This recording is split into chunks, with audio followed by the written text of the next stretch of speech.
जय Hind friends, my name is Amarnath Chaudhary and I am teaching to you mathematics class 6 to IIT.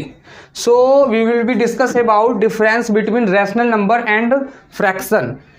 Fraction में और rational number में differences क्या होते हैं, तो चलिए शुरू करते हैं। बहुत सारे कन्फ्यूजन्स रहते हैं बच्चों को कि जी रैशनल नंबर और फ्रैक्शन दोनों सिमिलर होती हैं या अलग अलग होती हैं, या उनमें मेजर और माइनर डिफरेंसेस क्या होते हैं। तो सबसे पहले हम यहाँ पे डिस्कशन करेंगे रैशनल नंबर की। रैशनल नंबर होते क्या हैं मैंने प्रीवियस वीडियो में बता रखा है, लेकिन फिर भी मैं आप लोगों को बताऊँगा।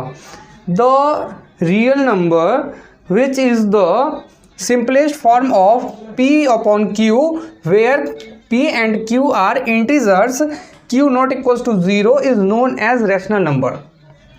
तो सबसे मेन चीज क्या हो गया, the real number which is the simplest form of p by q। जो रैशनल नंबर होगा तो सबसे मेन चीज क्या है, which number is written the form of p by q, है ना। तो सबसे मेन चीज़ क्या है कि वो p बाई क्यू के फॉर्म में लिखा जा सके। रैशनल नंबर क्या होगा, जो p बाई क्यू के फॉर्म में लिखा जा सके। लेकिन सबसे मेन चीज़ क्या है बाबू, यहाँ पे आप क्या देखते हो, which is the simplest form. सबसे मेन चीज़ क्या है, इसको देखो एक बार, सिंपलेस्ट फॉर्म। कि सिंपलेस्ट फॉर्म मतलब सबसे ईजी से ईजी फॉर्म होनी चाहिए, है ना। Simplest form of p upon Q, p upon q का कौन सा फॉर्म होना चाहिए, सिंपलेस्ट फॉर्म होना चाहिए। Where p and q are integers, जहाँ पे आपका जैसे मैं लिखता हूँ यहाँ पे p अपॉन q, तो p क्या हो गया, न्यूमरेटर हो गया, है ना। और q आर कितना हो गया, डिनोमिनेटर। हम क्या देखते हैं यहाँ पे n आर क्या हो गया, न्यूमरेटर हो गया, और डी आर से क्या होता है बाबू, डिनोमिनेटर, है ना। न्यूमरेटर और डिनोमिनेटर, न्यूमरेटर को एन आर से डिनोट करते हैं, डिनोमिनेटर को डी आर से डिनोट करते हैं। तो जो फॉर्म है आपका p बाई क्यू का फॉर्म है, वहाँ पे सबसे मेन चीज़ क्या है कि फर्स्ट में आपने क्या देखा कि वो सिंपलेस्ट फॉर्म में होना चाहिए। जब सिंपलेस्ट फॉर्म में हो जाए, where p and q are integers, p और q जो है इंटीजर्स होनी चाहिए। आपको मैंने बता रखा है ना, इंटीजर्स क्या होते हैं, पॉजिटिव इंटीजर, नेगेटिव इंटीजर और जीरो इंटीजर, है ना। लेकिन अब देखो एक क्या है, एक्सेप्शन भी है, where q not equals to 0, मतलब q जो है डिनोमिनेटर जो बेटा वो 0 नहीं होना चाहिए। बात समझ में आ रही है ना। डिनोमिनेटर क्या नहीं होना चाहिए, 0 नहीं होना चाहिए, हर 0 नहीं होना चाहिए। डिनोमिनेटर मतलब होता है हर हिंदी में, तो डिनोमिनेटर जो है आपका वो 0 नहीं होना चाहिए। न्यूमरेटर भले ही 0 हो जाए कोई इशू नहीं, लेकिन डिनोमिनेटर आपका 0 नहीं होना चाहिए। We already know that any number divide by 0 is undefined, we can not define dividing by 0 in any number. So I really hope that you better understood that what I am telling you on this topic, because किसी भी number को आप 0 से divide करोगे तो क्या होता है, वो अनडिफाइंड होता है, नॉट डिफाइन होता है ना। तो इसलिए हम क्या करेंगे कि q नॉट इक्वल्स टू, मैंने थ्योरी में लिखा आपको, जो स्टैंडर्ड थ्योरी है आपका रैशनल नंबर का, is known as rational number, है ना। वो किस रूप में जाना जाता है, वो वाला रूप जो होता है, वो वाला फॉर्म जो होता है वो रैशनल नंबर का फॉर्म होता है। जैसे हमने एग्जांपल में 3/4 दे दी, जहाँ पे ये क्या है, 3 है न्यूमरेटर, यहाँ पे 4 हो गया डिनोमिनेटर। यहाँ पे 5/7 न्यूमरेटर क्या हो गया, 5 हो गया, और डिनोमिनेटर क्या हो गया, 7 हो गया। इस तरीके से हम और एग्जाम्पल लिख सकते हैं, मैं एक्सेट्रा लिख सकता हूँ यहाँ पे, है ना, कि और यहाँ पे एग्जांपल्स दिए जा सकते हैं। तो फिर से मैं एक बार रिवाइज करवाऊंगा आपको, the real number which is the simplest form. सबसे पहले आपको याद रखना है कि वो p अपॉन क्यू का, जैसे हम बोलते हैं रैशनल नंबर क्या होते हैं, जो p अपॉन क्यू के फॉर्म में लिखा जा सके, राइट। बट वो एक आधी अधूरी थ्योरी होती है। तो हमने क्या आपको बताया, सिंपलेस्ट फॉर्म होना चाहिए, और real number, the real number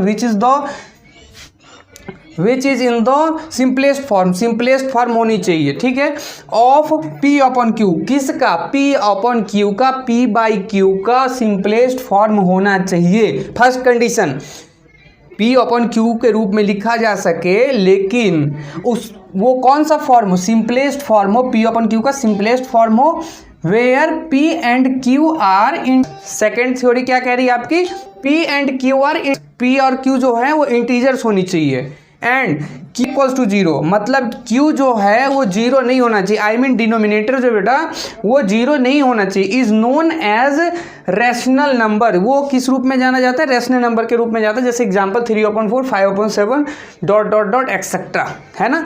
अब मैं चलता हूँ, मैं आशा करता हूँ कि आप रैशनल नंबर समझ चुके होंगे, है ना। अब मैं क्या करता हूँ, note every rational number is a fraction but every fraction is not a rational number. समझने की कोशिश करो, जो भी आपका क्या बोलता है, every rational number is a fraction, जो भी आपका रैशनल नंबर है वो फ्रैक्शन तो है ना। जितने सारे रैशनल नंबर हैं वो सारे आपके फ्रैक्शन है, बट एवरी फ्रैक्शन, और सारे फ्रैक्शन जो हैं वो रैशनल नंबर नहीं हैं। बात समझने की कोशिश करो, जितने सारे फ्रैक्शन, क्योंकि फ्रैक्शन कोई ज़रूरी नहीं है कि वो सिंपलेस्ट फॉर्म में हो। मैं एग्जांपल लेता हूं, जैसे 2/3, मैं इसको एक एग्जांपल से समझाता हूँ अब, है ना। 2/3 है ना। अब मैं बोलता हूँ यहाँ पे 6/9 है ना। दो चीज़ें यहाँ पे देखो, 2/3 है और 6/9 है। तो मैं आपको कहता हूँ कि 2/3 कौन सा नंबर है, तो जी ये रैशनल नंबर है, क्योंकि ये सिंपलेस्ट फॉर्म है। 6/9 को जब हम सिंपलेस्ट फॉर्म में लाएंगे 6/9 को, तो क्या हो जाएगा, 2 3 जा और 3 3 जा, है ना। तो 2 कितना हो जाएगा, बोलिए सर कितना होगा, 2/3 होगा, है ना। तो 6/9 का सिंपलेस्ट फॉर्म क्या है, 2/3 है।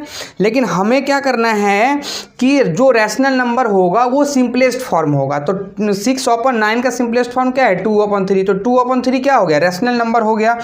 तो ये क्या हो गया, ये एक रैशनल नंबर हो गया, रैशनल नंबर, है ना।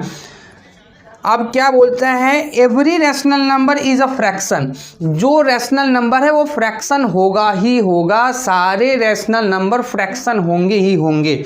तो जी मैं यहाँ पे दे दिया ए कंडीशन में, और बी कंडीशन में क्या दे दिया मैं, कि हाँ ये एक फ्रैक्शन भी है, क्योंकि ये p/q के फॉर्म में है, लेकिन वो सिंपलेस्ट फॉर्म में नहीं है। सिंपलेस्ट फॉर्म में होता है तो वो रैशनल नंबर भी होता है, फ्रैक्शन भी होता है।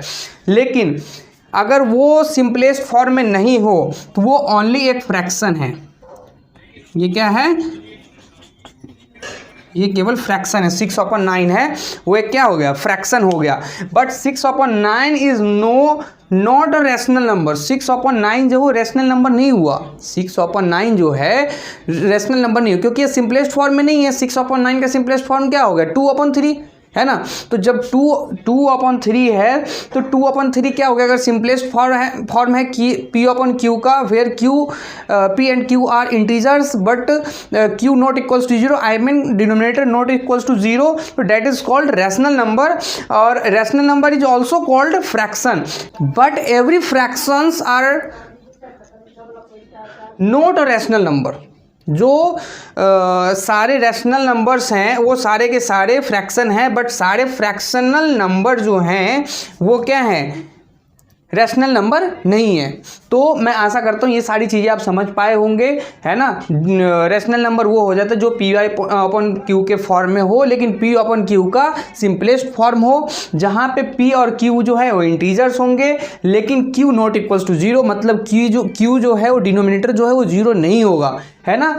और क्या हो गया, वो क्या होंगे, रैशनल नंबर, हमने एग्जांपल में भी लिख लिया। और every rational number is a fraction, सारे रैशनल नंबर जो हैं वो फ्रैक्शन हैं, बट जो सारे फ्रैक्शन है वो रैशनल नंबर नहीं है। So I really hope that you have better understood that what I am telling to you on the topic difference between rational number and fraction. So तब तक मिलते हैं नेक्स्ट वीडियो में। जय हिंद, जय भारत, वंदे मातरम, भारत माता की जय।